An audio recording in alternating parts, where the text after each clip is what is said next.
Halo semuanya, perkenalkan nama saya Belari Oktavianis Lurus, NIM 051398245 dari Program Studi Sistem Informasi UPBJJ Jakarta. Pada kesempatan kali ini, saya akan mempresentasikan hasil praktikum saya untuk tugas 3 mata kuliah pemrograman berbasis perangkat bergerak. Praktikum ini berfokus pada pembuatan aplikasi mobile untuk menampilkan data cryptocurrency secara real-time menggunakan API dari CoinLoreNet. Baik, langsung saja kita mulai praktikum ini. Jadi pada tugas kali ini saya mendapatkan 2 soal yang harus diselesaikan. Soal nomor 1, saya diminta untuk membuat proyek baru yang menampilkan data API nama-nama cryptocurrency dari seluruh dunia. Data diambil dari API online dengan alamat yang sudah tercantum di tugas ini. Lalu kita klik.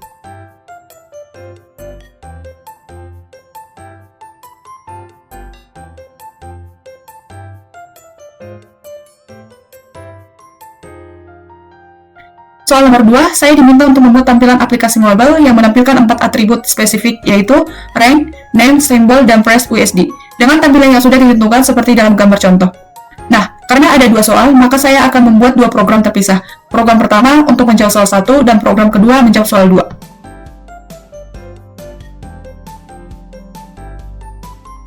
Baik, sebelumnya saya sudah memprogram terlebih dahulu mengingat durasi video agar tidak terlalu panjang, jadi kita akan percepat saja dan akan saya jelaskan secara tampilan secara perlahan. Pertama-tama saya sudah membuka platform yang digunakan untuk membuat aplikasi mobile ini, yaitu Snack Expo Dev. Platform ini sangat berguna karena bisa membuat aplikasi REST native secara online tanpa perlu instalasi yang rumit, dan kita juga bisa langsung melihat preview aplikasinya. Baik, sekarang kita masuk ke program soal 1. Seperti yang sudah saya jelaskan tadi, soal 1 meminta kita menampilkan data API cryptocurrency dari CoinLoreNet. Saya sudah menyiapkan kode programnya, mari kita lihat untuk programnya. Pertama, di bagian atas saya lakukan import library yang diperlukan. Ada React, UseState, UseEffect, dan beberapa komponen dari REST Native seperti Plastis, View, Text, dan Activity Indicator. Kedua, saya membuat state untuk menyimpan data. Ada CryptoData untuk menyimpan data cryptocurrency dan loading untuk status loading. Ketiga, ini yang paling penting, fungsi press CryptoData. Fungsi ini bertugas untuk mengambil data dari API. Jadi di sini saya menggunakan fish untuk mengambil API. https api.coinlorenet API pickers. Kemudian responsnya dikonfirmasi ke JSON dan disimpan ke state CryptoData. Keempat, saya menggunakan UseEffect agar saat aplikasi pertama kali dibuka, langsung otomatis memanggil fungsi freeze CryptoData. Kelima, fungsi render item. Ini adalah fungsi untuk menampilkan setiap item cryptocurrency. Nah, di soal I1 ini, saya menampilkan semua file yang ada di API, mulai dari ID, simbol, name, rank, price, USD, perubahan harga, market cap, volume, dan supply. Ini sesuai dengan permintaan soal 1 yang meminta menampilkan data API cryptocurrency. Terakhir, bagian styling untuk membuat tampilan lebih menarik. Baik, sekarang kita mari lihat hasilnya. Nah, seperti yang bisa kita lihat, aplikasi berhasil menampilkan data cryptocurrency. Ada loading indikator di awal, lalu muncul list cryptocurrency dengan informasi yang sangat lengkap. Kita bisa lihat, setiap cryptocurrency ditampilkan dalam kartu putih dengan informasi lengkap seperti Bitcoin rank 1, harga sekian dolar, perubahan 24 jam, market cap, dan lain-lain. Di header juga terlihat total cryptocurrency yang berhasil diambil dari API. Jadi program soal 1 sudah berhasil menampilkan semua data dari API CoinLore.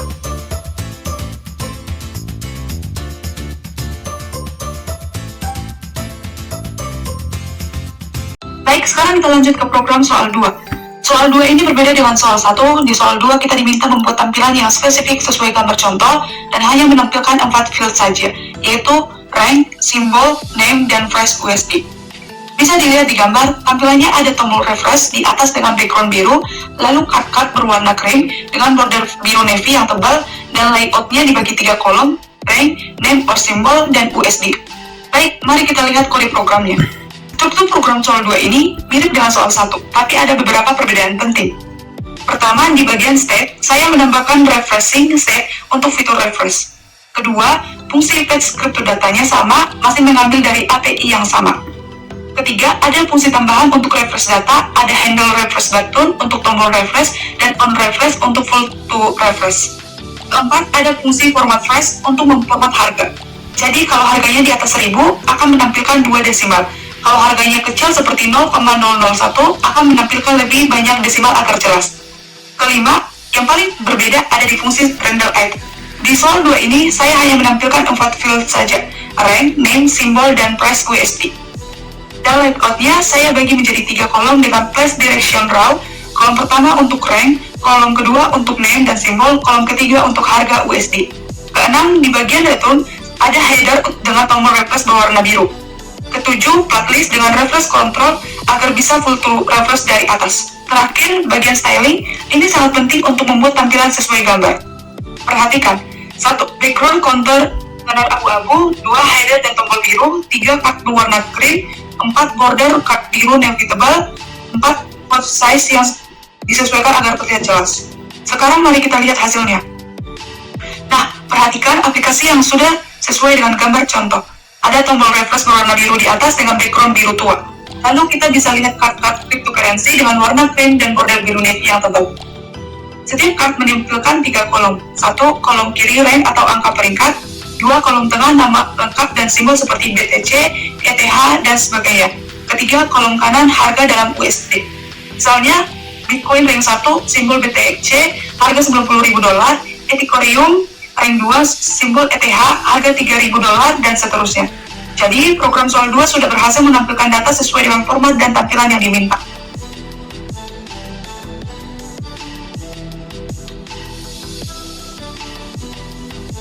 Baik, sekian presentasi praktikum saya untuk tugas 3 pemrograman berbasis perangkat bergerak.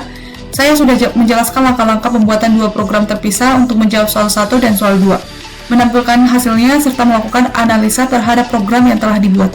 Akhir kata saya ucapkan terima kasih.